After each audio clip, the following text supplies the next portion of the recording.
পরিণত হতো, আরো শুদ্ধ হতো, এবং একটা সময় হয়তো বাংলাদেশকে সত্যি সত্যি এরকম হাদির মতো ছেলেরা নেতৃত্ব দিত। আমরা তো ভবিষ্যৎ জানি না, কিন্তু কারো অধিকার নাই, যত রাজনৈতিক দ্বিমত থাকুক, যত রকম ভেদাভেদ থাকুক, যত প্রতিদ্বন্দ্বিতা থাকুক, কারো অধিকার নাই, কোনোভাবে কেউ এটা পারে না যে কাউকে, তার প্রতিপক্ষকে অথবা যে কোনো লোককে, বাংলাদেশের যে কোনো নাগরিককে এইভাবে আহত বা নিহত করার চেষ্টা করা। আমি মনে করি যে এটা আমাদের সমাজের যে তীব্র অধঃপতন, সে অধঃপতনের একটা ছবি, যেখানে একজন তরুণের সঙ্গে যে কোনো কারণেই হোক, যে কোনো বিভেদের কারণে হোক, একজন তরুণ প্রতিশ্রুতিশীল রাজনীতিবিদকে এইভাবে ভায়োলেন্স বা সন্ত্রাসের শিকার হওয়া, আমি মনে করি যে এটা আমাদের জন্য খুব সুখকর না। এটা একটা অশনি সংকেত, এটা একটা বিপদ সংকেত। এইভাবে যদি চলে তাহলে মানুষ কিভাবে রাজনীতি করবে, কিভাবে কথা বলবে, কিভাবে একে অন্যের সাথে প্রতিদ্বন্দ্বিতা করবে? রাজনীতি মানেই হচ্ছে প্রতিদ্বন্দ্বিতা, আদর্শের প্রতিদ্বন্দ্বিতা, যুক্তির প্রতিদ্বন্দ্বিতা, নীতির প্রতিদ্বন্দ্বিতা। আমি কোনো ভাষা খুঁজে পাই না যে কিভাবে কারা এই কাজটি করতে পারে, এত নিষ্ঠুর, এত নির্দয়, এত জঘন্য। আমি এটা নিন্দা জানানোর আসলে ভাষা নাই, আমি শাস্তি দাবি করি। আমার ধারণা যে আপনিও এর সাথে একমত হবেন। আহ, জি। আমি মনে করি যে আমাদের আইন শৃঙ্খলা বাহিনী ঠিকই খুঁজে বের করতে পারবে কারা এটা করেছে, এবং যদি খুঁজে বের করতে পারে তাদেরকে দ্রুত আইনের আওতায় নিয়ে, আমি মনে করি যত দ্রুত সম্ভব বিচার করা উচিত। আমি হাদির আরোগ্য কামনা করি। আল্লাহ তাআলা চাইলে যে কোনো কিছু পারেন। হাদির জীবনী শক্তি আহ আল্লাহ যা দিয়েছেন সেটি তিনি বৃদ্ধি করে দেন, এবং হাদিকে দীর্ঘ জীবন দেন। হাদি যেভাবেই হোক আমাদের মধ্যে বেঁচে থাকুক এবং আমাদের সঙ্গে থাকুক। আরেকটা জিনিস, আপনি নিজে তো একজন চিকিৎসক। আপনি নিশ্চয়ই আপনার বন্ধু বান্ধব আছে যারা নাকি চিকিৎসার সঙ্গে জড়িত ছিলেন। আপনি কতটুকু আশঙ্কা করছেন যে তার মানে এখন আসলে অবস্থাটা কেমন? মস্তিষ্কের যে কোনো ইনজুরি, যে কোনো আঘাত কিন্তু অন্যান্য জায়গার আঘাতের চেয়ে অধিকতর গুরুত্বপূর্ণ এবং আশঙ্কাজনক। কেননা আমাদের ব্রেইনটা আল্লাহ তাআলা এমন ভাবে বসিয়েছেন, আমাদের ব্রেইনটা যাতে প্রোটেক্টেড থাকে। আমাদের যে খুলি বা স্কাল, এটা অত্যন্ত শক্ত হাড় দিয়ে তৈরি করা, এবং আমাদের ব্রেইনটা পানির মধ্যে বসানো থাকে, এবং সেইখানে যে কোনো আঘাত, একটা লাঠির আঘাতও অত্যন্ত ভয়ঙ্কর হয়ে যেতে পারে। মানুষ পড়ে গেলে পর্যন্ত, একটা লঞ্চে ওঠার সময় যে লঞ্চের ছোট দরজা গেট ধাক্কা খায়, সেখানে পর্যন্ত অনেক সময় ভয়ানক দুর্ঘটনা ঘটে যায়। তো সেই জায়গাতে গুলি করা হয়েছে, ডাক্তাররা যেটা বলেছেন যে গুলিটা একদিক দিয়ে ঢুকেছে, মাথার এক পাশ দিয়ে ঢুকেছে, কানের উপরে যে হাড়টা থাকে সেই কানের উপরের হাড় দিয়ে ঢুকে পেছনের হাড়টা দিয়ে বের হয়ে গিয়েছে। মুশকিল যেটা, সেটা হচ্ছে যে হাদির এরই মধ্যে দুইটা কার্ডিয়াক অ্যারেস্ট হয়েছে বলে ডাক্তাররা জানিয়েছেন। যদিও তাকে রিভাইভ করা সম্ভব হয়েছে, কিন্তু দুইটা কার্ডিয়াক অ্যারেস্ট হওয়া মানে আহ, হাদির হার্ট বন্ধ হয়ে যেতে গিয়েছিল। তো এই সবকিছু বিবেচনায় নিয়ে ডাক্তাররা ভালো বলতে পারবেন যে তার কি অবস্থা আছে। তবে আহ, একটা পরীক্ষা আছে, যেটাকে সেন্সিটিভ, মানে এক ধরনের স্নায়ুর একটা পরীক্ষা আছে, সেই পরীক্ষায় হাদির পারফরমেন্স অনেক লো ছিল। কিন্তু এটা আসলে ব্রেন ইনজুরি থাকলে হতে পারে, ধীরে ধীরে এটা আবার বাড়তেও পারে। এবং একই সাথে ডাক্তাররা যে চিকিৎসাটা করেছেন এটা একদম আধুনিক চিকিৎসা। তারা প্রথমে খুলির হাড়টা সরিয়ে ফেলেছেন, যাতে করে এই গুলির আঘাতে ব্রেনে যেহেতু ইনজুরি হয়েছে সেখানে ইডিমা হবে, অর্থাৎ ব্রেনটা ফুলে যাবে, ভেতরে পানি জমবে, রক্তক্ষরণ হবে। ব্রেন যাতে কোনো চাপে না পড়ে, কারণ ব্রেনের চাপ সৃষ্টি হলে ওই চাপের কারণে ব্রেইনের ক্ষতি হয়। তো সেইটা তারা প্রথমে দূর করেছেন, তারপরে তারা রক্তক্ষরণ বন্ধ করেছেন, তারপরে খুলিটা খুলে রেখে দিয়েছেন। এবং এইটার পরে যখন হাদি সুস্থ হয়ে উঠবেন তখন আবার এটা বসানো যাবে। আপনার নিশ্চয়ই মনে আছে, প্রথম আলোর একজন সাংবাদিক, একটা রোড ট্রাফিক অ্যাক্সিডেন্ট হয়েছিল তার, হওয়ার পরে তার এরকম খুলিটা খুলে রেখে দেওয়া হয়েছিল, পরে কিন্তু সেটা বসিয়ে দেওয়া হয়েছে। এরকম আরো জি। কয়েকজন সাংবাদিক আমরা জানি, তাদের এই ধরনের ইনজুরির পরে তারা বেঁচে ভালো হয়ে উঠেছেন। আমরা দু একজন ডাক্তারকেও জানি তারা এরকম হেড ইনজুরি থেকে বেঁচে উঠেছেন। আমরা আশা করি হাদি ভালো হয়ে উঠবেন, এতটুকু আমরা আশা করি এবং প্রার্থনা করি। তবে যে ধরনের বর্ণনা দেওয়া হয়েছে তাতে কিন্তু অত্যন্ত গুরুতর আঘাত, এবং এটা অত্যন্ত আশঙ্কাজনক অবস্থায় হাদি আছেন। আচ্ছা, আপনি বললেন একটা কথা যে আপনার কাছে মনে হয়েছে এটা একটা পরিকল্পিত ঘটনা। তো পরিকল্পিত এটা ঘটনা যদি এটা হতো মনে হয়েছে এই কারণে, আপনি কি দেখেন কি যে হতো? তারা তো জানতো নিশ্চয়ই যে হাদি এই জায়গাটা দিয়ে যাচ্ছে, এবং তারা পাশে এসেছে, হুম।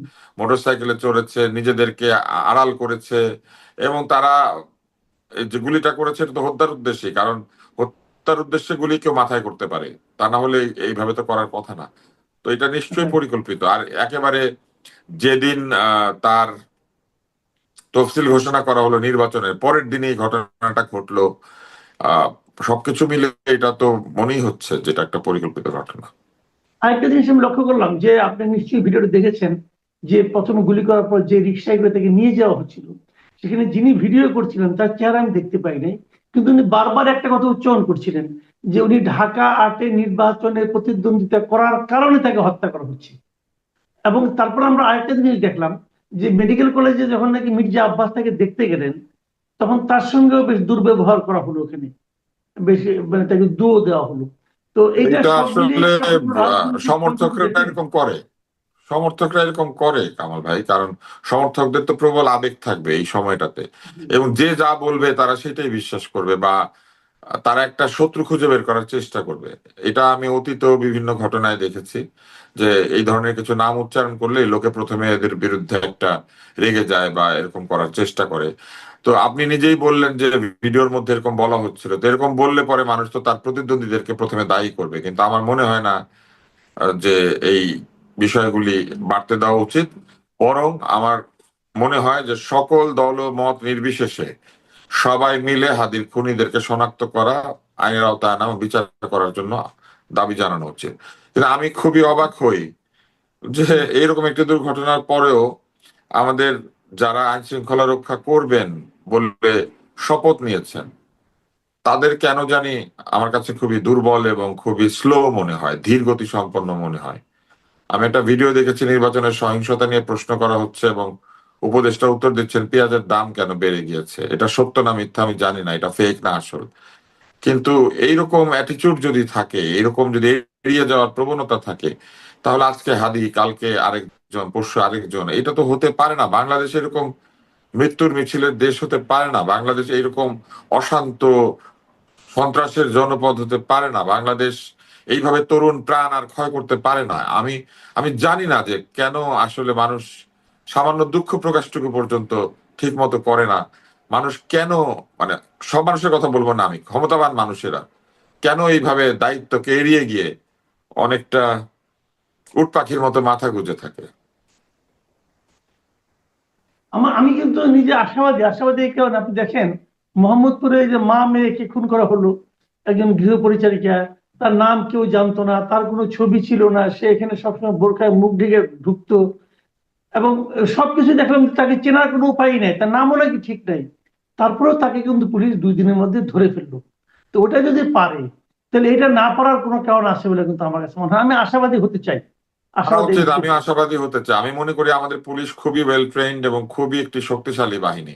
পুলিশের মনোবল ভঙ্গ হওয়ার কারণে পুলিশ নিষ্ক্রিয়তা দেখিয়েছে বা নিষ্ক্রিয় ছিল, বা অনেক পুলিশ হয়তো এখনো খানিকটা এরকম মনোবলহীনতায় ভোগেন। কিন্তু আমি মনে করি যে এই হাদির ঘটনার ভেতর দিয়ে দোষীদেরকে শনাক্ত করে ধৃত করে তারা কিন্তু এই মনোবল শুধু না, জনগণের মধ্যে তাদের যে বিশ্বাস আস্থা সেটাকে আরো বাড়িয়ে তুলতে পারেন। আর ওই ঘটনাটাও বা চিন্তা করেন, আমরা সাধারণ মানুষও কিন্তু আমাদের নিরাপত্তার ব্যাপারে খুব অসচেতন। একদম অপরিচিত একজনকে 4 দিনের জন্য এরকম চাকরি দিয়ে দেওয়া, তার এনআইডি বা অন্য কোনো পরিচয় জানতে না চাওয়া, একটা রেফারেন্স পেলেই তাকে নিয়ে নেওয়া।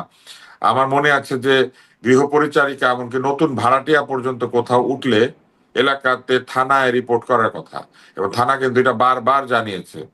কিন্তু আমি দেখি যে আমাদের সাধারণ মানুষ কেন জানি খুবই রিলাক্টেন্ট, খুবই এক ধরনের দায় সারা। তারা মনে করে যে না, এগুলা করে কোনো লাভ হবে না, এগুলা করতে গেলে অযথা ঝামেলা।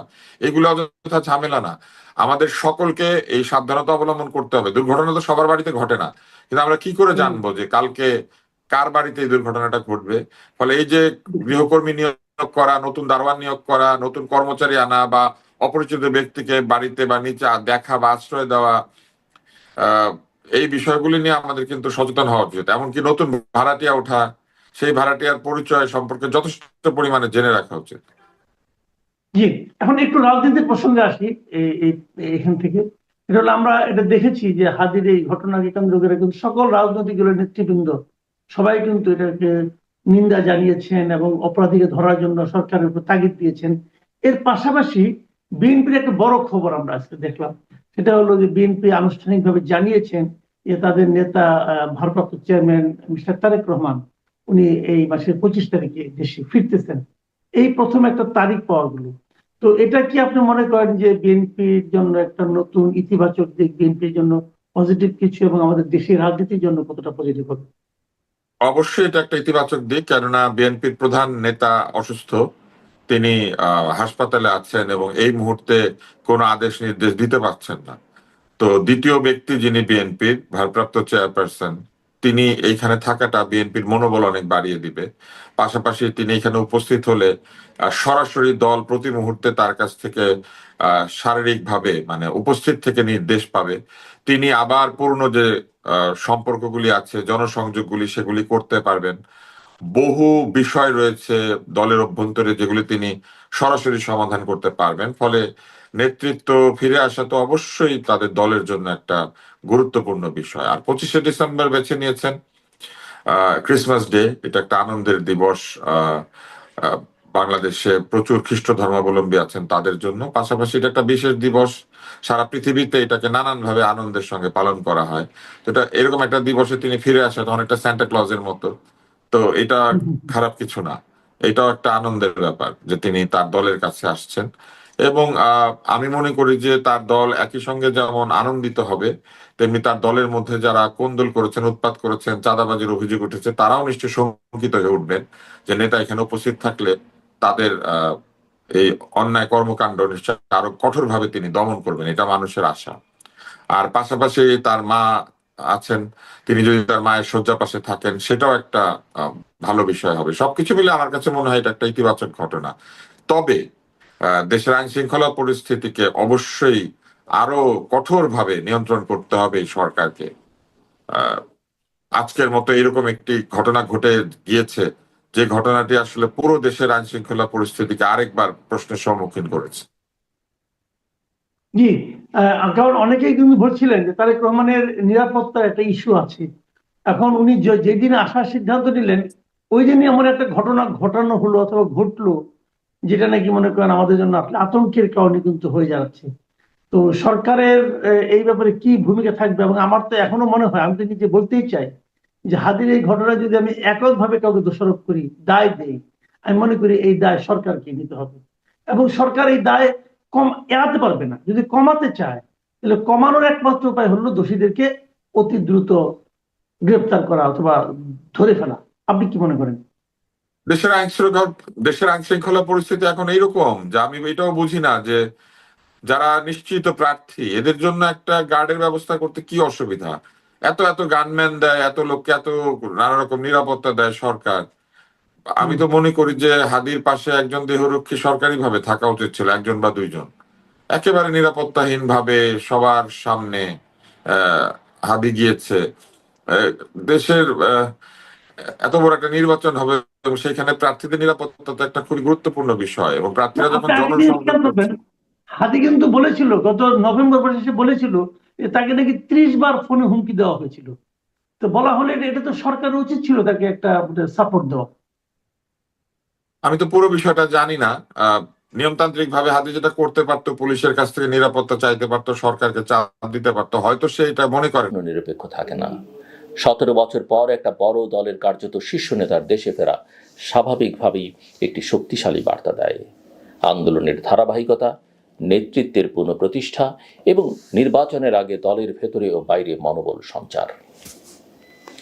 এই প্রত্যাবর্তনের রাজনৈতিক তাৎপর্য আরও গভীর হয় যখন সেটিকে ফেব্রুয়ারিতে নির্ধারিত জাতীয় নির্বাচনের প্রেক্ষাপটে দেখা হয়।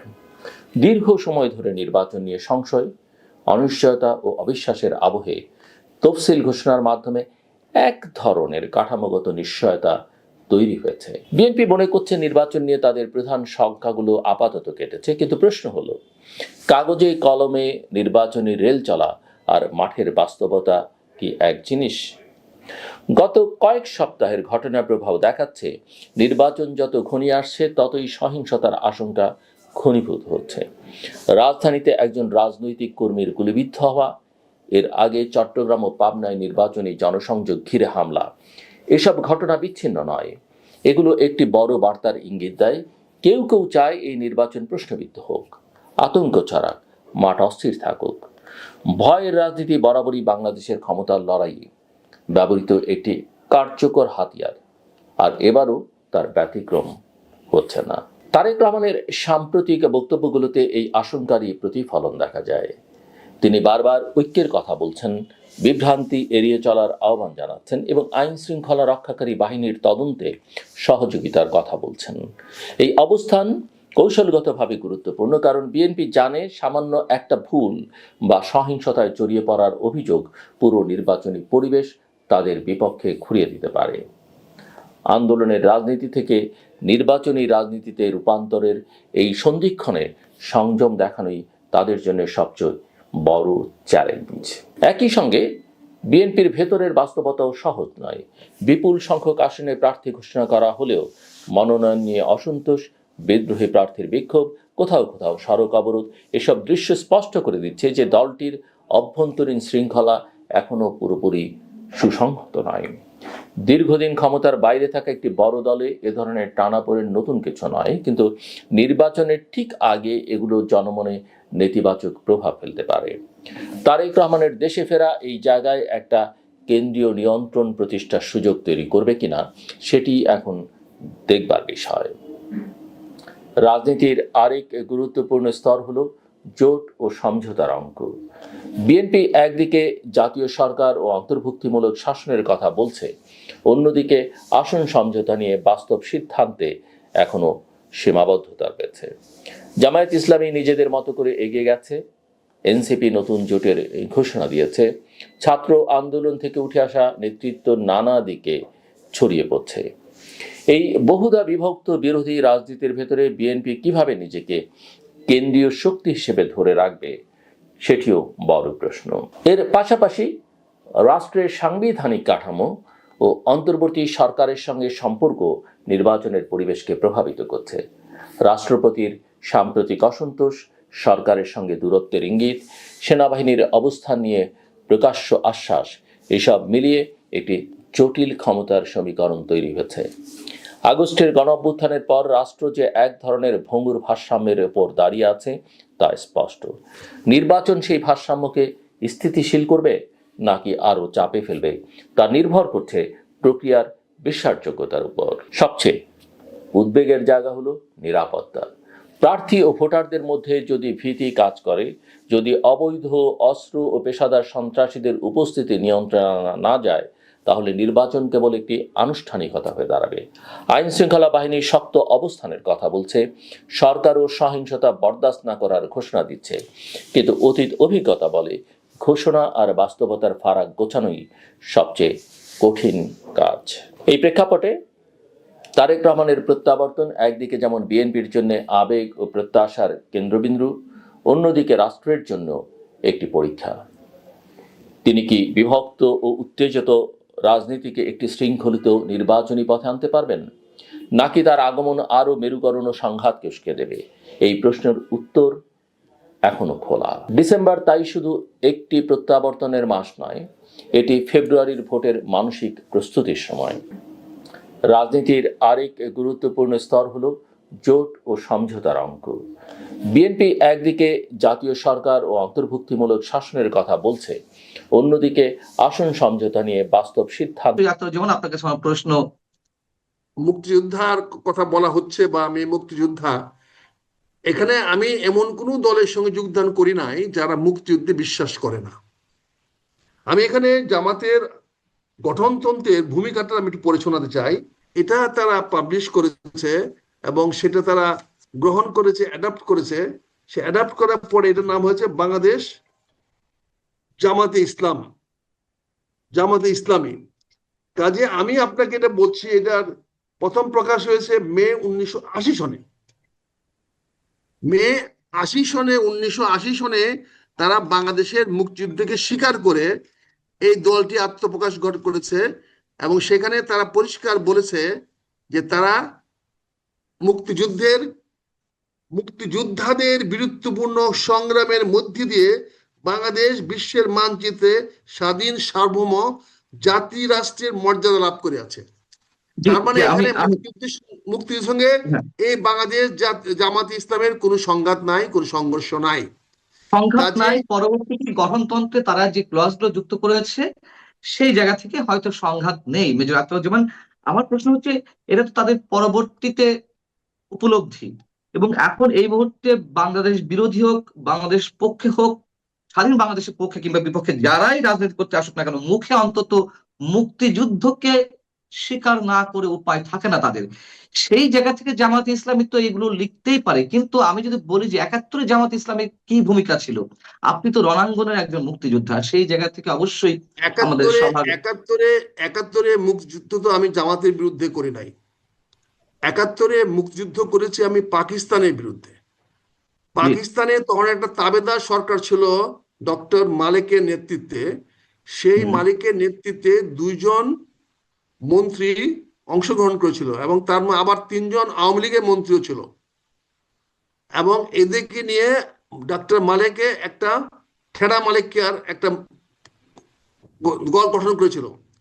তাদেরকে সহায়তা করার জন্য তৎকালীন সরকারের অধীনে একটা প্যারামিলিশিয়া ফোর্স তারা করেছিল, কিন্তু আমাদের যুদ্ধটা ছিল পাকিস্তানের বিরুদ্ধে। আপনি জামাতকে এত ঠিক মূল্য আছে, দিচ্ছেন পাকিস্তানের কেন? যারা দোসর ছিল, পাকিস্তানের যারা দোসর ছিল, তারা দোষর ছিল, আপনি পাকিস্তানকে মাফ করে দিলেন আর দোসরকে মাফ করবেন না, এটা কি ধরনের কথা হলো? আমার পাকিস্তানকে যুদ্ধটা মাফ তো কোনো করেছে কারা? অবস্থাতে আমার যুদ্ধটা তো কোনো অবস্থাতে জামাতের বিরুদ্ধে ছিল না। আমার জামাতের যুদ্ধটা বিরুদ্ধে ছিল ছিল না, যারা পাকিস্তান। যারা রাজাকার বাহিনী গঠন করেছিল, যারা বদর বাহিনী গঠন করেছিল, আল শাম গঠন করেছিল। পাকিস্তানের পক্ষে তো অস্ত্র দিয়েছিল চীন, অস্ত্র দিয়েছিল আমেরিকা, সহায়তা হুম। করেছিল আমেরিকা, সৌদি আরব। আমরা কি তাদের সঙ্গে এখন শত্রুতামি আছে? তাদের কি ঠিক আছে, বৈরী আমরা? কাজে আমি ওইগুলো জামাতকে আপনি কেন, আমার রাজনৈতিক প্রতিপক্ষ হিসেবে জামাতকে কেন আমি কন্ডেম করব? জামাত তো আচ্ছা, বাংলাদেশের স্বাধীনতা, সার্বভৌমত্ব, মুক্তিযুদ্ধ মেনে নিয়েছে। তাই আজকে হুম, হুম, 2025 সনে এসে আমি যখন জি, দেখলাম আমাকে নতুন করে রাজনৈতিক মেরুকরণ করতে হবে, আমি যে হুম, হুম, দলটি করতাম সেই দলটি আজকে 2.5 বছর ধরে আমাকে বহিষ্কার করে রেখেছে। তাদের বিরুদ্ধে আমার কোনো অভিযোগ নাই, জি, কিন্তু তারা আমাকে ন্যূনতম, আমরা সেই দলটি করার সুযোগ পাচ্ছি না।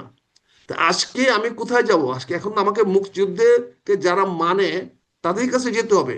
আমি খুঁজে দেখলাম যে জামাত ইসলাম মুক্তিযুদ্ধকে মানে এবং মুক্তিযুদ্ধকে স্বীকার করে। আজকের যে প্রজন্ম, যে এই প্রজন্মের জন্ম হয়েছে, যেমন হুম, ডক্টর শামসুর রহমান, যার যার বয়স এখন 69 বছর বয়স, অর্থাৎ মুক্তিযুদ্ধের সময় যার বয়স ছিল 14 বছর, যুদ্ধপদী নয়, সে তো মুক্তিযুদ্ধের বিরোধিতা করে নাই। পরবর্তীতে সে জাসদ করেছে, জাসদ ছাত্রলীগ করেছে। তো জাসদ ছাত্রলীগ করে সে আজকে জামাতের আমির হয়েছে। কাজে এখানে তো জামাতের একটা বিবর্তন হয়েছে। এখানে এই বিবর্তনের প্রক্রিয়াতে আজকে জামাত আসছে। আপনি একটু জিজ্ঞাসা করুন মেজর আকরামুজ্জামান, জামাতকে আমি যুদ্ধাপরাধী যাদেরকে বলেছি তারা তো শাস্তি পেয়েছে, তাদের ফাঁসি হয়েছে। সবাই শাস্তি পেয়েছে? সবাইকে শাস্তি পেয়েছে?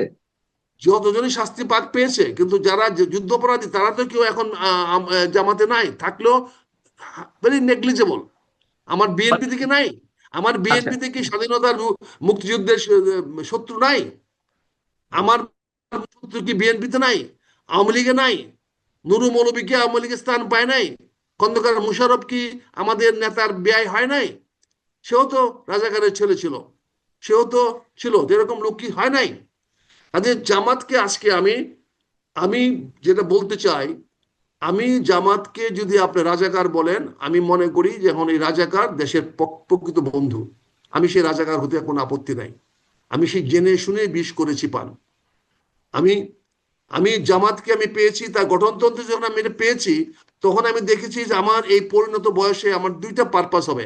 একটা হবে আমি ইসলামিক দলের জন্য আমি কাজ করতে পারবো, বাংলাদেশে ইসলামিক শাসন ব্যবস্থা, ইসলামিক প্রচলন, ইসলামিক রীতিনীতি, মডার্ন ইসলাম, এটা প্রতিষ্ঠা করার জন্য আমি কাজ করতে পারবো। দ্বিতীয়ত, আমি মুক্তিযুদ্ধের পক্ষের একটা শক্তির সঙ্গে থাকতে পারবো। বর্তমান বাংলাদেশ জামাত ইসলাম কোন অবস্থাতে মুক্তিযুদ্ধ বিরোধী রাজনৈতিক দল না, কারণ তাদের না আদর্শে একসময় তো ছিল, আমরা যেটা পেয়েছি। মুক্তিযুদ্ধের সময় বিরোধিতা করেছে, এটা তো আপনি স্বীকার করেন। না না, সেটা তো আমাদের, শুনেন, আওয়ামী লীগও তো মুসলিম লীগ ছিল। তা আওয়ামী লীগ তো মুসলিম লীগ করেছিল, দরকার লেগে পাকিস্তান করেছিল। সে আওয়ামী ছিল, লীগ তো কিন্তু মুক্তিযুদ্ধের সময় তো আওয়ামী ন্যাপ লীগ নেতৃত্ব করেছিল, দিয়েছে। সেখান ছিল, থেকে বেরিয়ে আসছে। না, হ্যাঁ, সে তো দিয়েছে কিন্তু সে বেরিয়ে আসছে, কিন্তু জি, পাকিস্তান তো সে ভেঙেছে।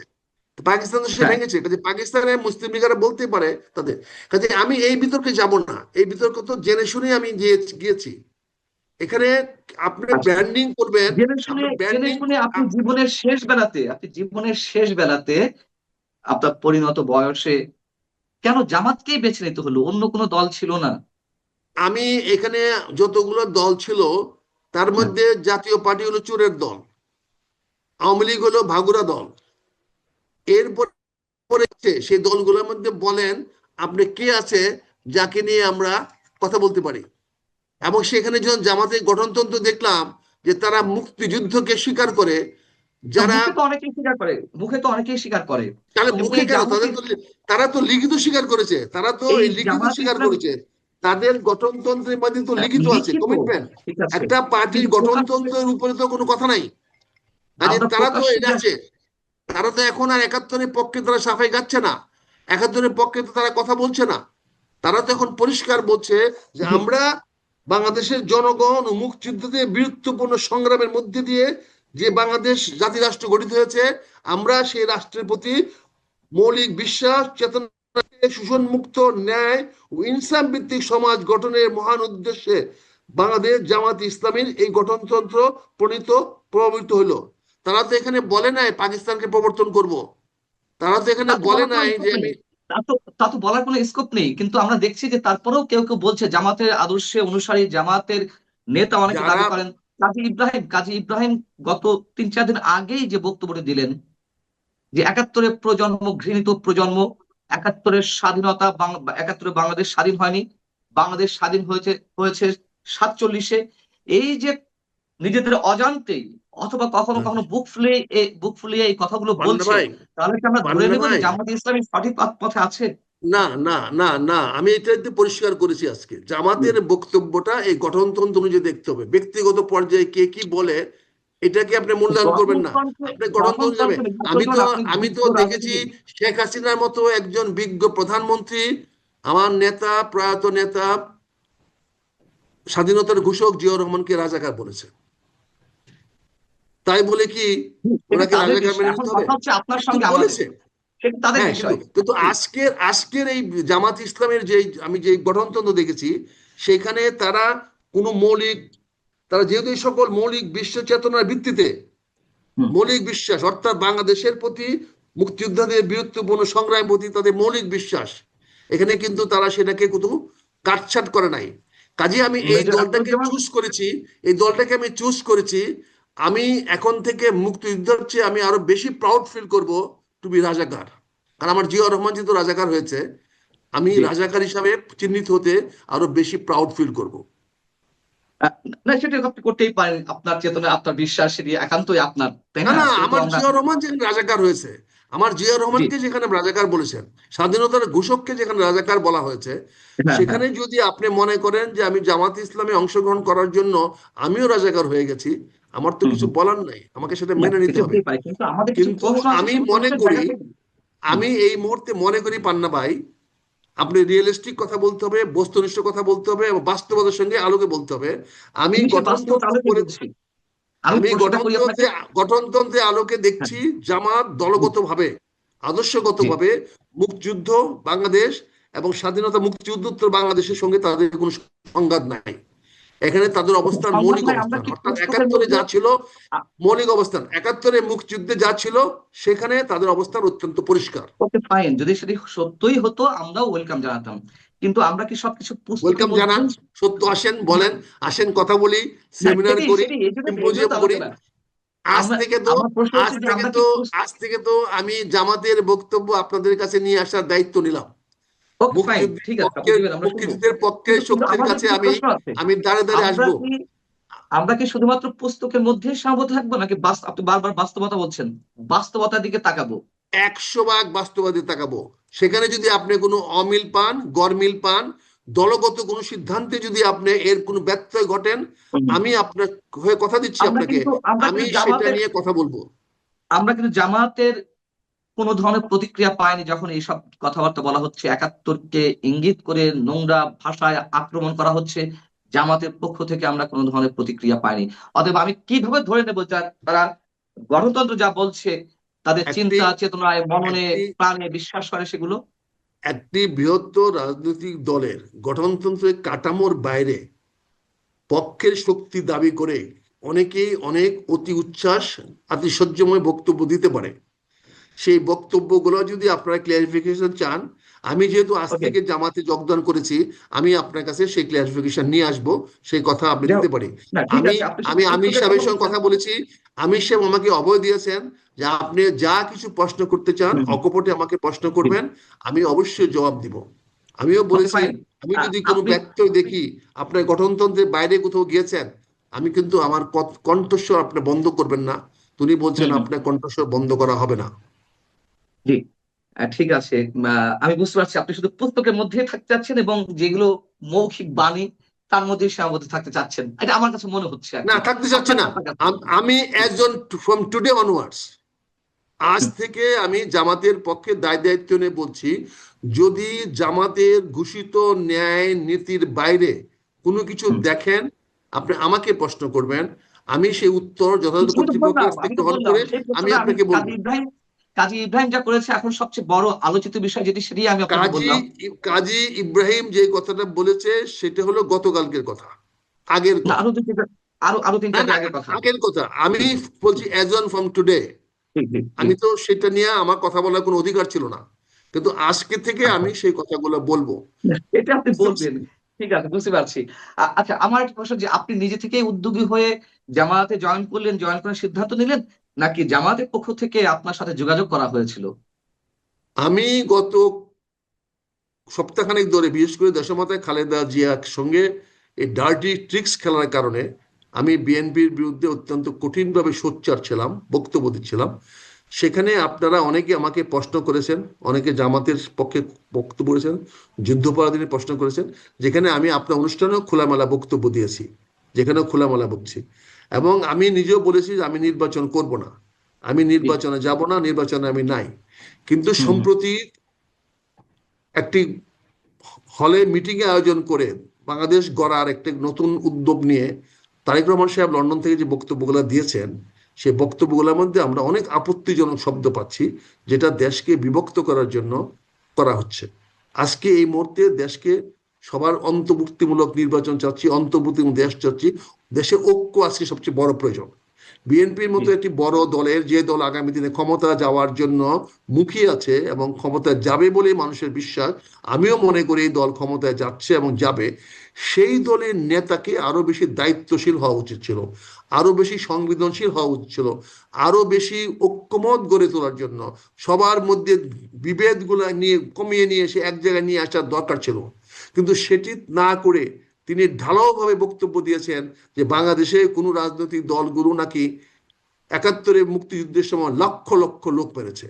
লক্ষ লক্ষ লোক তো বাংলাদেশের কোনো মানুষ মানে নাই, এটি পাকিস্তানিরা মেরেছে। তো পাকিস্তানের সে বয়ানটা কেন বাংলাদেশি জনগণের বিরুদ্ধে দেওয়া হচ্ছে? আমি সেটা প্রতিবাদ করেছি।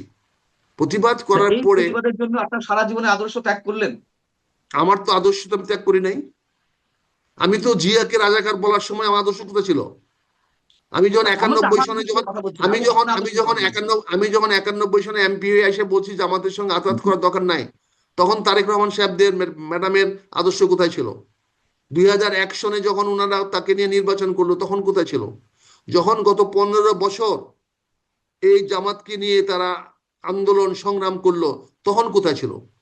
আজকের এই পরিবর্তিত পরিস্থিতিতে যেখানে বিএনপির উপর দায়িত্ব এসে দাঁড়িয়েছে ঐক্যবদ্ধ একটি রাষ্ট্র গঠন করার জন্য, একটা এক্সক্লুসিভ ইনক্লুসিভ রাষ্ট্র গঠন করার জন্য, সবাইকে মিলেমিশে নিয়ে যাওয়ার জন্য, সেখানে তিনি আওয়ামী লীগকে আহ্বান জানাতে পারতেন, সেটা নিয়ে আমার কোনো আপত্তি ছিল না। কিন্তু উনি একটি দলকে কেন জঘন্য মিথ্যাচার করে দোষারোপ করলেন? এটা প্রতিবাদ করার মতো কেউ ছিল না। আমি প্রতিবাদ করেছি। প্রতিবাদ করার না, পরে তখন যখন জামাতের সঙ্গে আমার দেখা হয়েছে গত ২১শে নভেম্বর আর্ম ফোর্সেস ডেতে, জি, অনুষ্ঠানে দেখা হয়েছে। সেখানে কথা বলেছে, কথা বলার পরে বলেছে যে ভাই আপনার এই বক্তব্যটা আমরা শুনেছি, আমাদের কিছু ভালো লেগেছে। তাই আমি বলেছি ভালো যদি লেগে থাকে আমি কিছু কথা বলতে চাই, হতে আসেন আমাদের অফিসে কথা বলবো। ফাইনালি আপনি জয়েন করেছেন। এখন বিষয় হচ্ছে যে বিএনপি কে আপনি নানানভাবে প্রশ্নবিদ্ধ করছেন, এটা বিএনপির বিষয়। বিএনপি কতটা প্রতিবাদ করেছে, কতটা জামাতের সঙ্গে রাজনীতি করেছে, এগুলো বিএনপি বিষয়। কিন্তু আপনি ব্যক্তি মুক্তিযোদ্ধা আখতারুজ্জামান কি বিএনপির উপর অভিমান করে, রাগ করে আপনার নিজের যে চিন্তা ভাবনা, যে দর্শন, সেখান থেকে ছিটকে পড়বেন?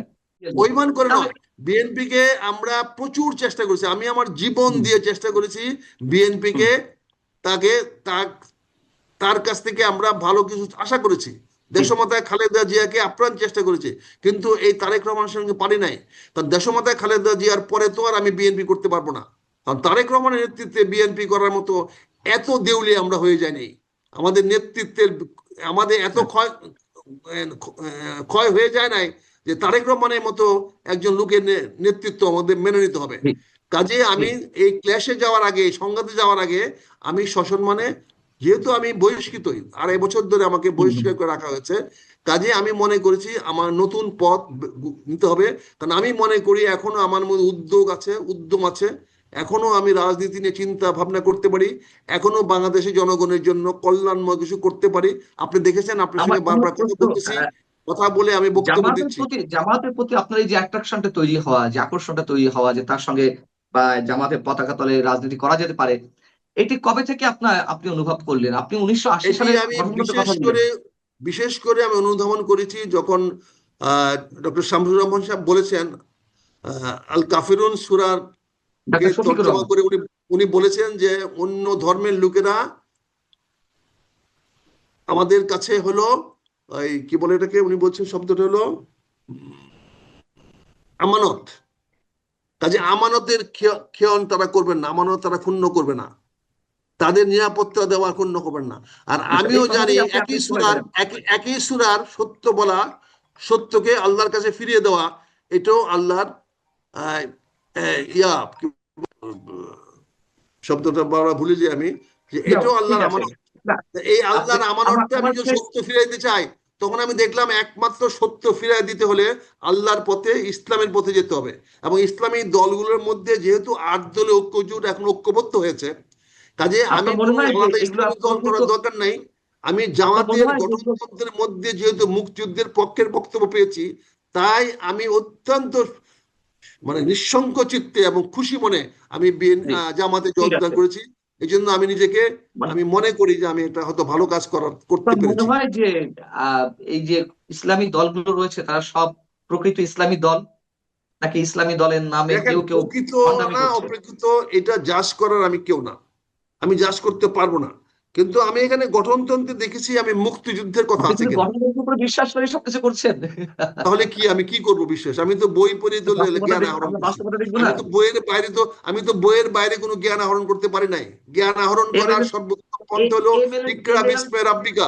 জ্ঞান আহরণ করার সবচেয়ে বড় পন্থা হলো ইকরা বিস্মে রাব্বিকা, আল্লাহর নামে পড়ো। আল্লাহর নামে পড়া ছাড়া তো কোনো লেখা থাকে।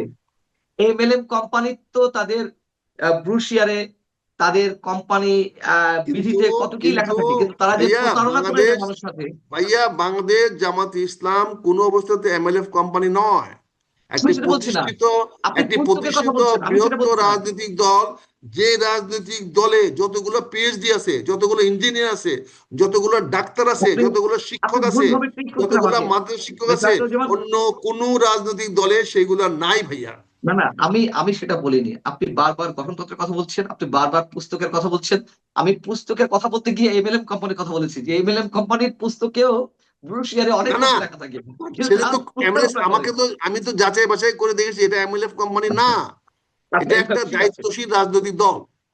ঠিক আছে, কিন্তু আপনি তো এটা বলবেন একজন মুক্তিযোদ্ধা হিসেবে, বা আপনি আপনার প্রতিক্রিয়া জানতে চাই যে 71-এ জামাত স্বাধীনতা যুদ্ধের বিরোধিতা করেনি, স্বাধীন বাংলাদেশ প্রতিষ্ঠার বিরোধিতা করেনি।